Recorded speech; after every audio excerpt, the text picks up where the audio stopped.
ओम शांति। आज 19 मार्च 2021 की मुरली में बाबा ने कहा, मीठे बच्चे, यह पढ़ाई सोर्स ऑफ इनकम है। इससे तुम मनुष्य से देवता बनते हो। 21 जन्मों के लिए सच्ची कमाई हो जाती है।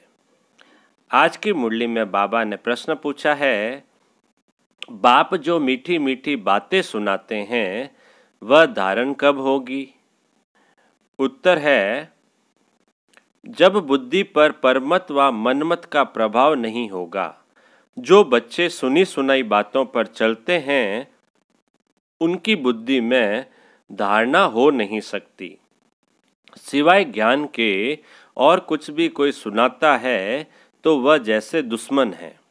झूठी बातें सुनाने वाले बहुत हैं, इसलिए hear no evil, see no evil. मनुष्य से देवता बनने के लिए एक बाप की श्रीमत पर ही चलना है। गीत है आज का, हमारे तीर्थ न्यारे हैं। अब सुनते हैं मुरली विस्तार से। ओम शांति। इस गीत में जैसे कि अपनी महिमा करते हैं, अपनी महिमा वास्तव में की नहीं जाती है। यह तो सब समझने की बातें हैं। जो भारतवासी बहुत समझदार थे अभी बेसमझ बने हैं। अब प्रश्न उठता है, समझदार कौन थे? यह कहाँ भी लिखा हुआ नहीं है। तुम हो गुप्त। कितनी वंडरफुल बातें हैं। एक तो बाप कहते हैं, मेरे द्वारा ही बच्चे मुझे जान सकते हैं। फिर मेरे द्वारा सब कुछ जान जाते हैं। सृष्टि के आदि मध्य अंत का जो खेल है उनको समझ जाते हैं और कोई भी नहीं जानते। और एक मुख्य भूल की है, जो निराकार परमपिता परमात्मा शिव के बदले कृष्ण का नाम डाल दिया है। पहला नंबर शास्त्र जिनको श्रीमद् भगवत गीता कहते वही रॉन्ग हो गया है। इसलिए पहले पहले तो सिद्ध करना है कि भगवान एक है। फिर पूछना है, गीता का भगवान कौन? भारत का आदि सनातन देवी देवता धर्म है। अगर नया धर्म कहें तो ब्राह्मण धर्म ही कहेंगे। पहले चोटी है ब्राह्मण, फिर देवताएं। ऊंचते ऊंच ब्राह्मण धर्म है। जो ब्राह्मण ब्रह्मा द्वारा परमपिता परमात्मा रचते हैं वही ब्राह्मण फिर देवता बनते हैं। मुख्य बात है, भगवान सबका बाप है, नई दुनिया का रचयिता। जरूर नई दुनिया ही रचेंगे ना। नई दुनिया में नया भारत होता है। जन्म भी भारत में लिया है। भारत को ही स्वर्ग बना रहे हैं ब्रह्मा द्वारा। तुमको अपना बनाकर फिर पढ़ाते हैं मनुष्य से देवता बनाने। पहले तुम शूद्र वर्ण के थे, फिर आए ब्राह्मण वर्ण में, फिर देवी वर्ण में। पीछे वृद्धि होती रहती है। एक धर्म से अनेक धर्म हो जाते हैं। टाल टालियाँ भी सब धर्मों की बन जाती है। हर एक धर्म से निकलती है। 3 ट्यूब्स होती है ना, यह है मुख्य। हर एक से अपनी अपनी शाखाएं निकलती है। मुख्य है फाउंडेशन, फिर 3 ट्यूब्स है मुख्य। दूर है आदि सनातन देवी देवता धर्म का, जो अभी सब राजयोग सीख रहे हो। देलवाड़ा मंदिर बड़ा अच्छा बना हुआ है, उनमें सारी समझानी है। बच्चे यहाँ बैठे हैं। कल्प पहले भी तुमने राजयोग की तपस्या की थी। जैसे क्राइस्ट का यादगार क्रिश्चियन देश में है, वैसे तुम बच्चों ने यहाँ तपस्या की है। तब तुम्हारा भी यादगार यहाँ है बड़ा सहज, परंतु कोई भी जानते नहीं है। सन्यासी लोग तो कह देते हैं ये सब कल्पना है, जैसी जो कल्पना करे।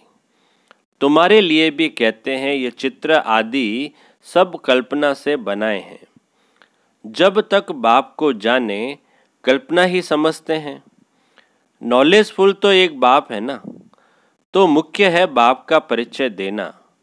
वह बाप स्वर्ग का वर्षा देते हैं। कल्प पहले भी दिया था, फिर 84 जन्म लेना पड़े।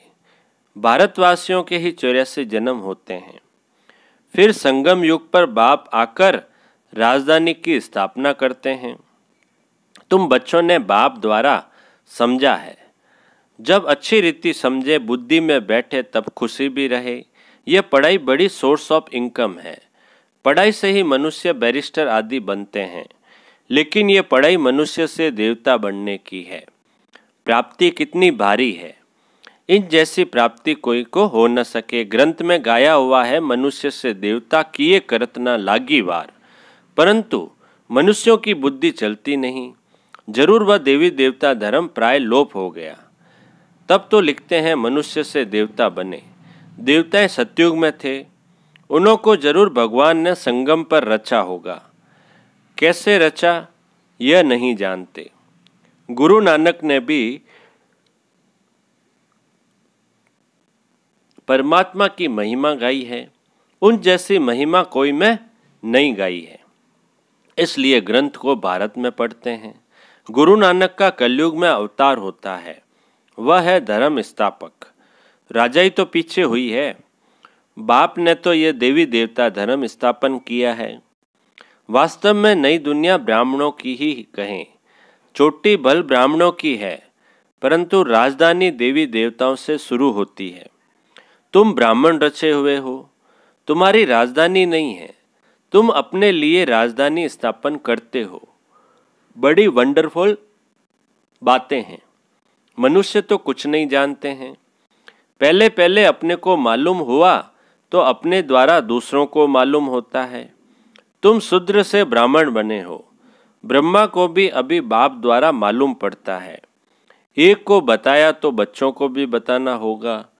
उनके तन द्वारा तुम बच्चों को बैठ समझाते हैं।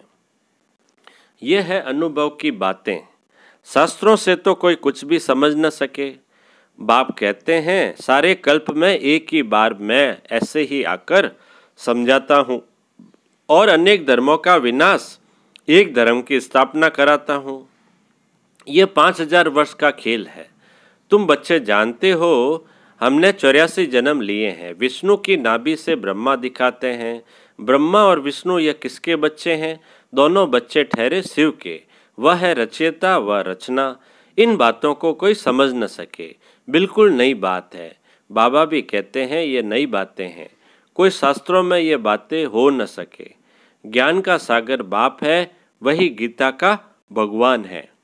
भक्ति मार्ग में शिव जयंती भी मनाते हैं। सत्युग त्रेता में नहीं मनाते, तो जरूर संगम पर ही आते होंगे।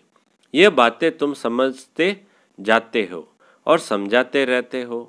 जो समझाने वाले बाप की महिमा है वह बच्चों की होनी चाहिए। तुमको भी मास्टर ज्ञान का सागर बनना है। प्रेम का सागर, सुख का सागर यहाँ बनना है। किसको दुख नहीं देना है, बहुत मीठा बनना है। तुम जो कड़वे एकदम जहर मिसल थे, सो तुम वाइसलेस ब्राह्मण बन रहे हो, ईश्वर की संतान बन रहे हो, विशेष से वाइसलेस देवता बन रहे हो।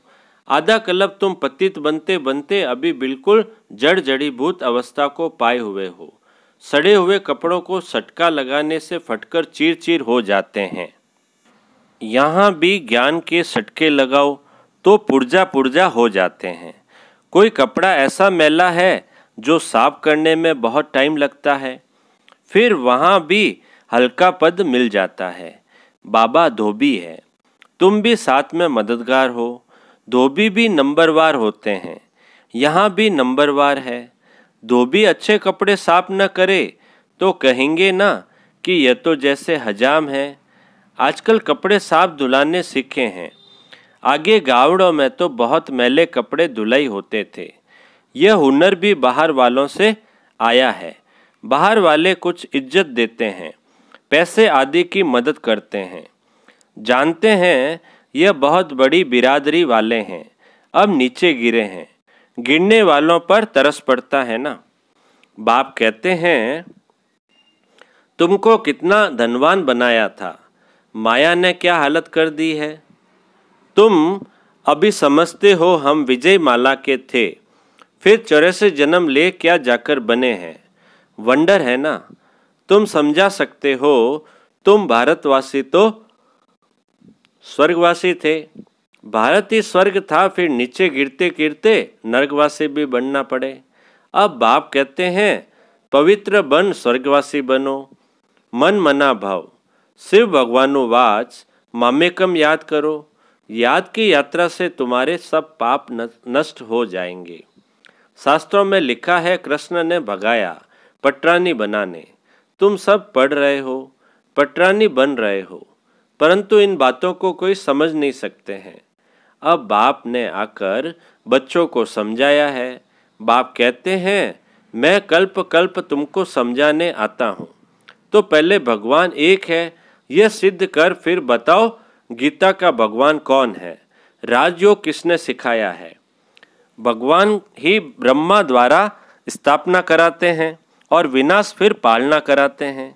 ये जो ब्राह्मण हैं वही फिर देवता बनते हैं। ये बातें भी समझ में उन्हों को आवेगी जिन्होंने कल्प पहले समझा है। सेकंड बाय सेकंड जो हुआ इस समय तक समझेंगे। ड्रामा में तुम्हें बहुत पुरुषार्थ करना है। यह तो बच्चे समझते हैं, अभी हमारी वह अवस्था नहीं हुई है, टाइम लगेगा। कर्मातीत अवस्था हो जाए तो फिर सब नंबर 1 पास हो जाएं, फिर तो लड़ाई भी लग जाती, आपस में खिटपिट चलती ही रहेगी। तुम जानते हो जहाँ तहाँ देखो लड़ने की तैयारियां कर रहे हैं, सब तरफ तैयारियां कर रहे हैं।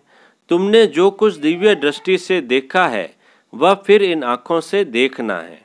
विनाश का साक्षात्कार किया है, फिर वैसे आँखों से देखेंगे। स्थापना का भी साक्षात्कार किया है, फिर प्रैक्टिकल में राजाई भी देखेंगे। तुम बच्चों को तो बहुत खुशी होनी चाहिए। यह तो पुराना तन है, योग से आत्मा पवित्र बन जाएगी, फिर यह पुराना शरीर भी छोड़ना है। 84 जन्मों का चक्र पूरा होता है, फिर जरूर सबको नए शरीर मिलेंगे। यह भी समझने की बहुत सहज बातें हैं, समझा भी सकते हैं। कलयुग के बाद सतयुग जरूर होगा, अनेक धर्मों का विनाश जरूर होगा, फिर आदि सनातन देवी देवता धर्म की स्थापना अर्थ बाप को आना पड़े। अभी तुम ब्राह्मण बने हो देवता बनने के लिए, दूसरे कोई हो न सके। तुम जानते हो हम शिव बाबा के बने हैं, शिव बाबा हमको वर्षा दे रहे हैं। शिव जयंती माना ही भारत को वर्षा मिला।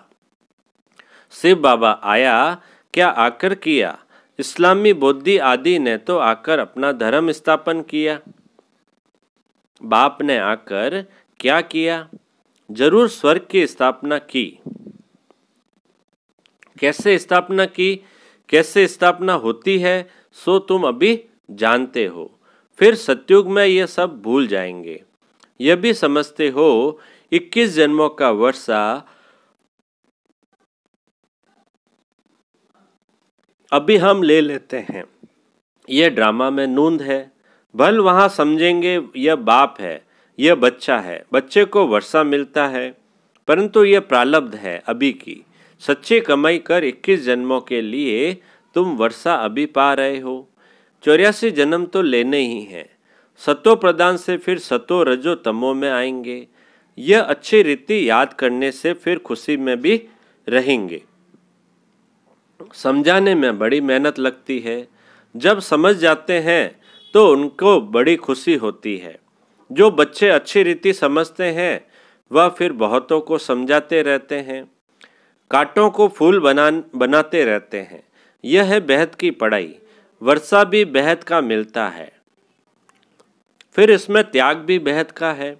ग्रस्त व्यवहार में रहते सारी दुनिया का त्याग करना है, क्योंकि तुम जानते हो यह पुरानी दुनिया खत्म होनी है, अब नई दुनिया में जाना है, इसलिए बेहद का संन्यास कराते हैं। सन्यासियों का है हद का संन्यास और उनका है हठ योग। इसमें हट की बात नहीं रहती, यह तो पढ़ाई है। पाठशाला में पढ़ना है मनुष्य से देवता बनने के लिए। शिव भगवानु वाच कृष्ण हो न सके। कृष्ण कब नई दुनिया बना न सके, उनको हेवनली गॉड फादर नहीं कहेंगे, हेवनली प्रिंस कहेंगे। तो कितनी मीठी मीठी बातें समझने और धारण करने की है। देवी लक्षण भी चाहिए, कभी भी सुनी सुनाई बातों पर नहीं लगना चाहिए। व्यास की लिखी हुई बातों पर लगते बुरी गति हुई है ना। सिवाय ज्ञान के और कुछ सुनाते हैं तो समझो यह हमारा दुश्मन है, दुर्गति में ले जाते हैं। कभी भी परमत पर नहीं लगना चाहिए। मनमत परमत पर चला तो वह मरा। बाप समझाते रहते हैं, झूठी बातें बोलने वाले तो बहुत है, तुमको बाप से ही सुनना है। Hear no evil, see no evil. बाप दादा आई हैं मनुष्य से देवता बनाने, तो उनकी श्रीमत पर चलना चाहिए।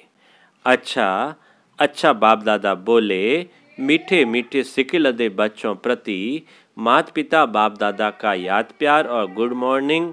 रूहानी बाप की रूहानी बच्चों को नमस्ते। हम रूहानी बच्चों की रूहानी बाप दादा को याद प्यार, गुड मॉर्निंग और नमस्ते नमस्ते नमस्ते सदा रहेंगे हंसते हंसते, बन जाएंगे फरिश्ते। वाह बाबा वाह, वाह मेरा भाग्य। अब धारणा के लिए मुख्य सार में पहला पॉइंट, यहाँ बाप समान सुख का सागर, प्रेम का सागर बनना है, सर्वगुण धारण करने हैं, किसी को भी दुख नहीं देना है। दूसरा पॉइंट है धारणा का, सुनी सुनाई बातों पर कभी विश्वास नहीं करना है, पर मत पर नहीं चलना है। Hear no evil, see no evil. अब मीठे बाबा का मीठा वरदान है, ब्राह्मण जीवन की नीति और रीति प्रमाण सदा चलने वाले, व्यर्थ संकल्प मुक्त भव। ब्राह्मण जीवन की नीति और रीति प्रमाण सदा चलने वाले, व्यर्थ संकल्प मुक्त भव। विस्तार है, जो ब्राह्मण जीवन की नीति रीति प्रमाण चलते हुए सदा श्रीमत की आज्ञाएं स्मृति में रखते हैं और सारा दिन शुद्ध प्रवृत्ति में बिजी रहते हैं, उन पर व्यर्थ संकल्प रूपी रावण वार नहीं कर सकता। बुद्धि की प्रवृत्ति है शुद्ध संकल्प करना, बुद्धि की प्रवृत्ति है शुद्ध संकल्प करना।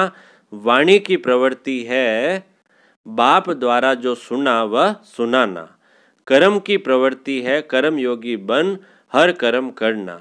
इसी प्रवृत्ति में बिजी रहने वाले व्यर्थ संकल्पों से निवृत्ति प्राप्त कर लेते हैं। स्लोगन, अपने हर नए संकल्प से नई दुनिया की नई झलक का साक्षात्कार कराओ। अपने हर नए संकल्प से नई दुनिया की नई झलक का साक्षात्कार कराओ। अच्छा, ओम शांति।